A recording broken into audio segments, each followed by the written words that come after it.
Hi and welcome back to Garden Ninja.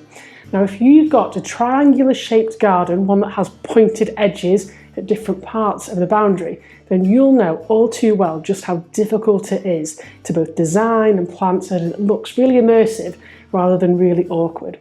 And this is going to be the guide for you. I'm going to give you my top tips as an award-winning garden designer as to how to design a triangular garden to hide those points and have a garden that's beautiful. So come on, let's get cracking. If you've not already subscribed to my YouTube channel, hit the red button to subscribe today. Also click the bell for notifications. You'll have access to hundreds of garden design hints, tips and hacks from me, the Garden Ninja. And best of all, it's free.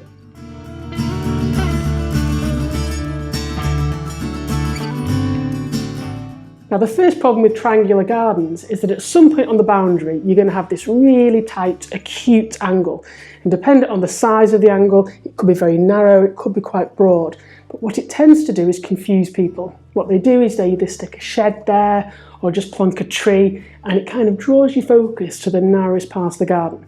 So the top tip is to try and disguise those acute angles and pull your focus elsewhere in the garden. And the first thing that I do with any triangular shaped garden is a little trick of mine called cutting off the nose. And if you take the sharpest point of the triangle, whether that's furthest away from the house or to the right or left, what you can do is cut off that angle, creating a triangle within a sort of rhombus shape further on in the garden. And by cutting off the nose, it means that you end up with a nice clean line, which to finish your garden, seating area or flower bed, rather than that horrible tight apex or tight angle. And I'm going to show you some examples now of how you can cut the nose off and create a triangular shaped flower bed that helps disguise that boundary. And what it does is it just gives you a much easier shape to work with further down the garden. And actually you're not losing that much space, but it's playing around with perspective and your visual line of sight to make sure that when you look at the garden you're not just looking at that tight tip or point.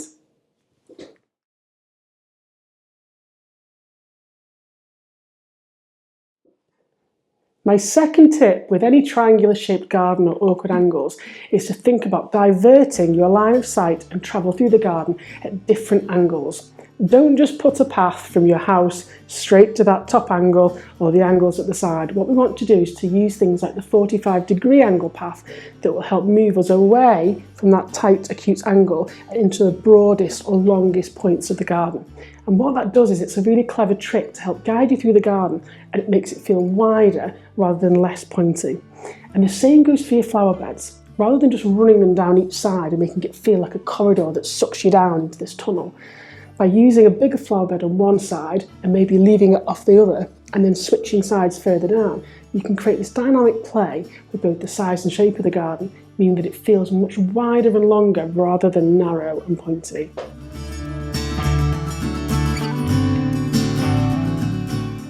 Another thing I love to do in triangular gardens is use really big strong curves such as full circle shapes or semicircles, and what that can do is help disguise the boundary. So rather than having a square or rectangular patio at some point in the garden, if you were to consider a fully round patio, it brings you into that central point, meaning that you can plant all the way around it, maybe add some suitable small garden trees or shrubs, and it brings your focus into the middle rather than at the very edge of the garden. And the same for semicircles and big strong curves. If we use them throughout the triangular garden, we're both disguising the shape but also being more dynamic with the amount of space for flower beds, features and other parts of the garden. So get out of your head that you've got to have these straight line flower beds, because in a triangular shaped garden sometimes those curves are going to be your best friend.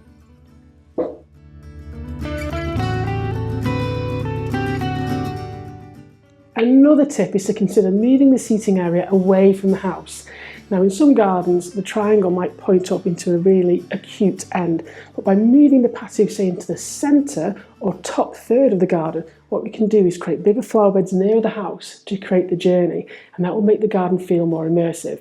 Now I know it's tempting to stick your patios near the house because it's easy, quick to get back indoors, but it also means that you're just looking at the garden from one viewpoint, which is usually down the narrowest part. By placing the seating area in the centre or top third of the garden and cutting the nose off, we can then rotate ourselves, looking back at the house through the flower beds, the water feature, or other features of the garden, so it helps immerse us in the centre and therefore distract from the awkward shape of the triangle.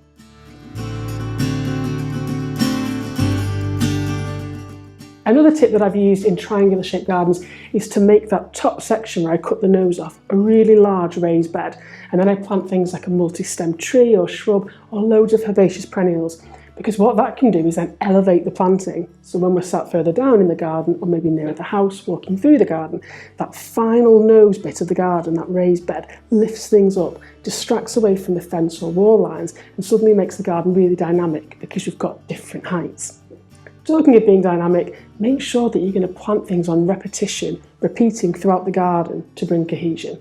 Because although we can have amazing design layouts for a triangle shaped garden, if we're planting one of this here, one of that there, it's going to look really pick and mix. And we need consistency, because that awkward shape is always going to draw our eye, so we can use things like plants, colours, textures and materials on repeat to make the garden feel really cohesive, so we're not looking just at that skinny pointed triangle. Have you got gardening questions that you need answers for? Well, why not head over to the Garden Ninja forum on my blog, where you can ask me anything about gardens, plants and garden design. There's a whole army of other garden ninjas there that can help provide answers to your questions.